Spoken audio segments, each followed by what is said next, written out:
Goed, waarmee is ons besig? Hosea word beskryf as een van die klein profete. Wel, ek beskryf as die profeet wat een van die grootste samenswerings en komplotte teen die kinders van God ontbloot. Hierdie profeet Hosea. Die profeet wat Paulus aangehaal het, wat sê, hierdie dinge is so en so en so, soos wat Hosea gesê het. En die dinge wat Paulus gesê het, word verdraai om iets anders te sê. Want hy praat van heidene wat deel word van die volk. En dan word daar nie gekyk wat sê Hosea nie. Maar as ons gaan kyk wat sê Hosea, dan sê hy die heidene wat ons van praat in die nuwe verbond is die verheidenste 10 stamme van Israel, waarvan Hosea praat, soos wat Paulus gesê. En daar's 'n magtige evangelie daar buitekant.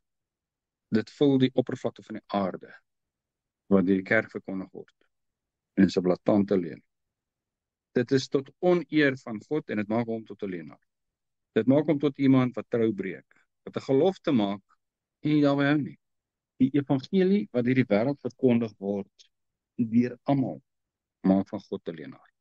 Nou staan iemand op en sê nee, dis nie so nie. Hy hou by sy beloftes, hy hou by sy verbonde, hy hou by sy uitverkiesing en dan sê hierdie magdom predikers, ag wie sê hy? Maar wie sê dit?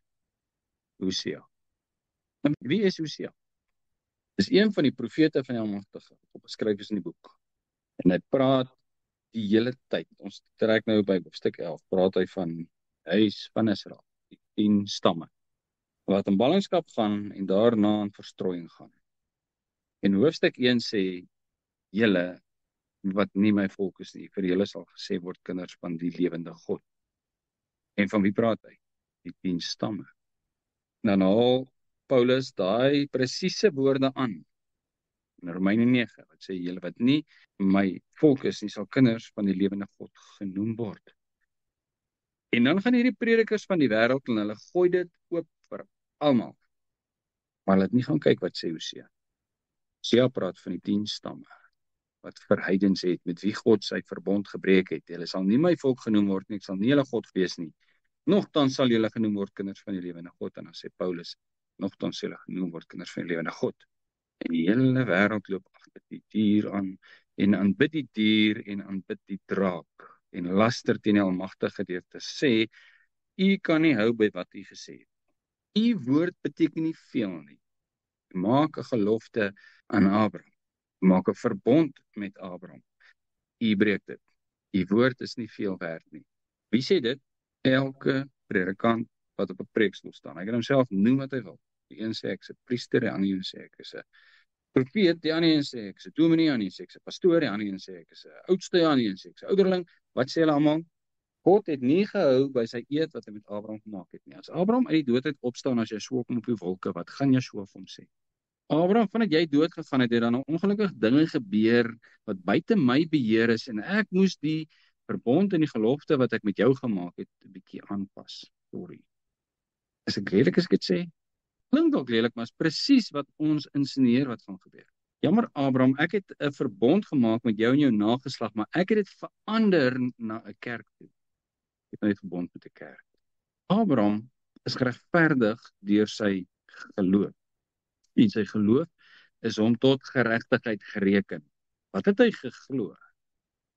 Die verbond en die gelofte. Die eed het hy geglo. En dis hom tot geregtigheid gereken. Hy het gehou by dit, maar God kon nie. Besef ons wat ons sê, besef ons wat daar gesê word, God kon nie by die verbond hou wat hy met Abraham gemaak het nie. Hy het dit met 'n eed bevestig. Hy het gesê, vat daai diere, sny dit middeldeur.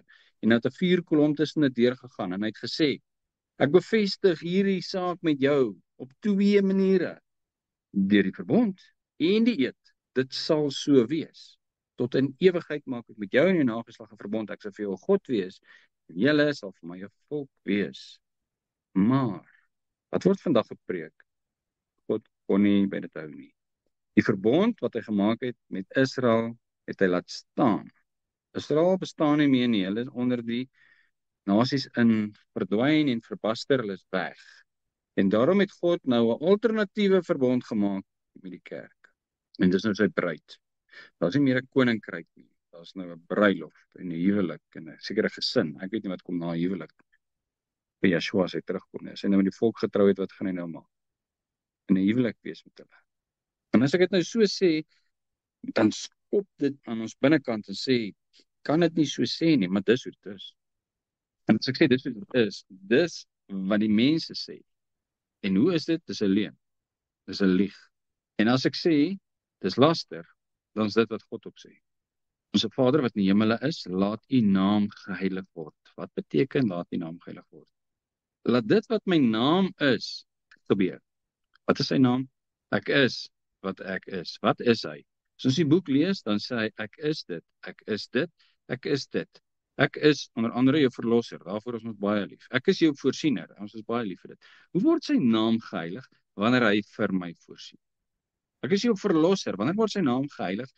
Wanneer hy my verlos. Wat sê nog? Is die God van Israel.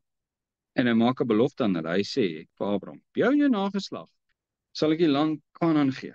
As 'n ewige besitting. Julle sal daar bly. Dis julle sinne. Wanneer word sy naam geheilig? As hulle daar is. Dis wat hy gesê. Wanneer word sy naam ontheilig? As hulle nie daar is. Hoekom? Want hy het gesê, dis hulle sin. Hulle besit dit. Dis hulle eiendom. Hulle is nie daar nie. Hy gelieg. Hy het 'n onvermoë. Wat is aan die gang? En dit het letterlik gebeur. Vader sê dit. Toe julle verstrooi is onder die nasies, het die volke gesê, is dit nie julle wie die land Kanaan beerf het nie, julle God het nie vir julle beloof nie, en Vader sê, toe het dit tot my gekom. So asof hy 'n menslike ontdekking gemaak het. Ja, dit is waar. Die nasies sê, hoekom is julle nie in julle land nie? En dan sê hy, ek sal julle terugbring in julle land.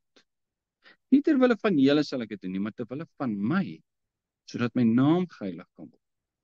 Nou is die belofte weg. Nou is die volk weg. Nou is die eed weg. Hoe gaan sy naam geheilig word? Sy naam word ontheilig en die Satan klap hande en die predikante verkondig dit. Predikante, die predikers. Elke ou wat 'n preekstoel het, hy hang 'n lappie daarvoor en die lappie sê die mooiste goed, u woord is die waarheid. Maar hulle preek heeltemal iets anders as die waarheid. Ons word gelei deur u Gees. Ons sê niks anders as wat in u woord staan nie. Hulle doen. Hulle sê, so spreek Jahwe, maar hy het dit nie gesê nie. Hulle maak van hom 'n leienaar. Hosea sê, hulle maak van hom 'n leienaar. Hoekom? Want hierdie 10 stamme wat in verstrooiing gaan, eers in ballingskap en dan in verstrooiing, gaan hy deurhaal. En hy gaan hulle terugbring. Eers tot die burgerskap van Israel en dan na hulle land toe. Wanneer gaan hy dit doen? Toe die nuwe verbond begin het, toe Yeshua uit die dood uit opgestaan het hulle weer burgers geword. Het die 10 stamme burgers geword van Israel. Wat het gebeur? Hy het die middelmuur van skeiding afgebreek tussen die 2 huise. Watter 2 huise? Die huis van Israel en die huis van Juda. En die middelmuur van skeiding afgebreek en nou is hulle weer een volk. Een koninkryk met een koning. En hy sê, julle wat vervreemd was van die burgerskap van Israel. Wie was vervreemd? Hierdie mense van wie Hosea praat. Hulle was vervreemd. Die Egiptenare was nooit vervreemd van die burgerskap van Israel nie, want hulle was nooit burgers van Israel nie. Hulle was nooit Israeliete nie.